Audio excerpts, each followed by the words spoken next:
ሰላም እንዴት ናችሁ? ዛሬ ደግሞ ማለት አልችልም።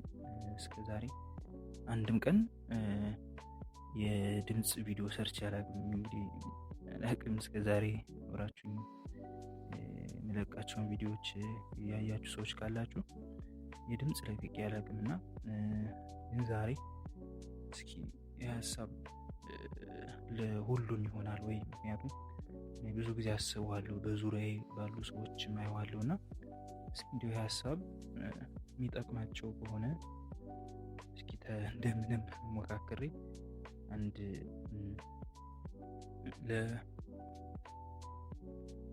ለትርጉም ያለው ነገር ለምን አልሰራም ብዬ በአካባቢ ትንሽ የሚበጠብጥ ድምጽ ቢኖርም እንደምንም እስኪ ይህችን ቪዲዮ ለስራት ብዬ ነው እንግዲህ የመጣው። እንግዲህ በአካባቢ በእናንተ አካባቢ ይኖራሉ ብዬ አስባለሁ።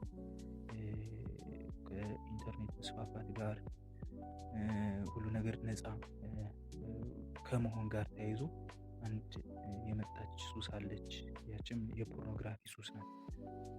በሁሉም ቦታ ላይ ያዋለው በወንድም በሴትም እድሜ ራሱ ሳይገድበው ማለት ነውና ግን ይሄ ሱስ ቦዲ ቢልዲንግ አይዋጋውም ወይ? ምክንያቱም እንዳልኳችሁ እኔ ይዣቸው የሄድኩት ብዙ ጓደኞች አሉ ወደ ጂም እና ጂም ከጀመሩ በኋላ እንዴት ከዛ ሱስ ጋር ታግለው ወዲያው እንደወጡ አይቻሉ ነው።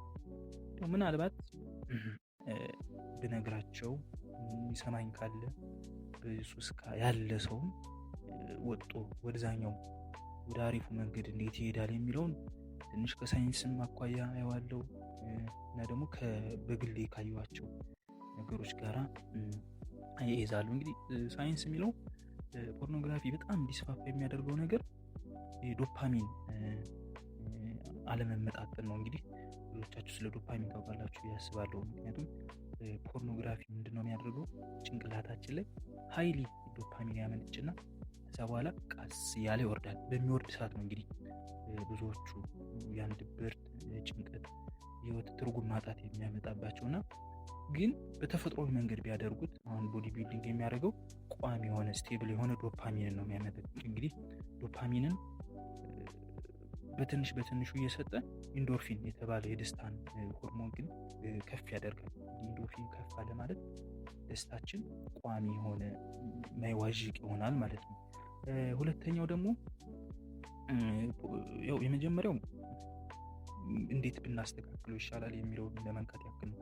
ሁለተኛው ግን እንደ ጉዳትም ሆኖ ግን እንዴት ያስተካክሏል የሚባለው ፖርኖግራፊ የሚያደርገው ትኩረትና ጉልበትን በአግባቡ እንዳንጠቀም ነው። ይሄ የታወቀ አንድ ጓደኛዬ በቅርብ የነበረም አለ ግንኙነቶች ላይ፣ ስራ ላይ ኢቨን እኔ ጋር ለማውራት ራሱ ትኩረት የለውም።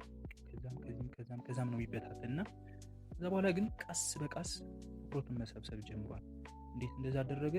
እያንዳንዶችን ሲት እና ኤክሰርሳይሶችን በስነ ስርዓት መስራት ጀምሯል።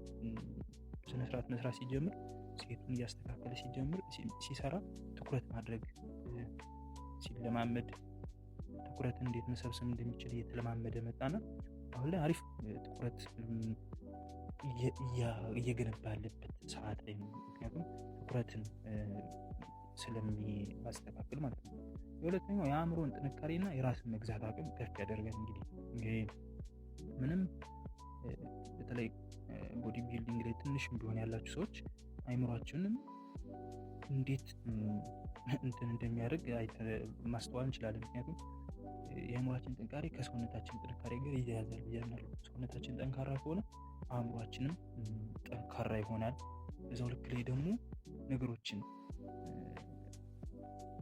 በስሜታዊነት አንወስንም። ብዙ ጊዜ ፖርኖግራፊ ውስጥ በጣም የሚጠቁት ነገሮችን በስሜታዊነት በግልፍተኝነት ወዲያው ያደርጉትና እንዳልኳችሁ ዶፓሚኗ ከፍ ትላለች። ስትወርድ ግን አብራ ብዙ ነገር ይዛ ትወርዳለች እና ይሄ የአእምሮችን ጥንካሬ ከሰውነታችን ጥንካሬ ጋር አብሮ እንዲያያዝ የማድረግ አቅም አለው እና የጭንቀትና ብቸኝነት ነው። እንግዲህ ዋናው እዚህ ላይ ነው የመጨረሻው ጭንቀትና ብቸኝነትን በስፖርት ካልሆነ ሌላ በምን በመጠጥ ካረግነው ከዛው ከታጥቦ ጭቃ ነው የሚሆን። በሌላ ነገር ደግሞ ብቻችን ተቀምጠን ይሄን ነገር እንታገለው ብንል መልሶ ጡንቻውን ገንብቶ ነው የሚመጣብን እንደዚህ አይነት ሱስ ማለት ነውና የብቸኝነትና ጭንቀትን ማስወገድ ይችላልና ሆፕ ጥቅማችሁ አይጥቀማችሁ አላቅም፣ ግን እኔ ቢያንስ ቢገባችሁ ብቻ ዋናዎቹን ያልኳቸውን እነዚህ ላይ አተኩሩና ውጤቱን ታዩታላችሁ ብዬ አስባለሁ። እንግዲህ ትንሽ ትኩረት ካላደረኩባችሁ ወይም በትኩረት ካልሰማችሁ ይቅርታ። እንግዲህ ገና ጀማሪ ስለሆንኩ ሀሳቤን ማብላላት ስለምድ ለሰው ማጋራት እንዴት እንደሚቻል እየለመድኩ ስመጣ አሪፍ የሆነ ነገር ይዤላችሁ እመጣለሁ ብዬ አስባለሁ። እንግዲህ ቻናሌ አዲስ ስለሆነ ላይክ፣ ሼር፣ ኮሜንት አድርጉልኝና እመልሳለሁ ብዬ አስባለሁ።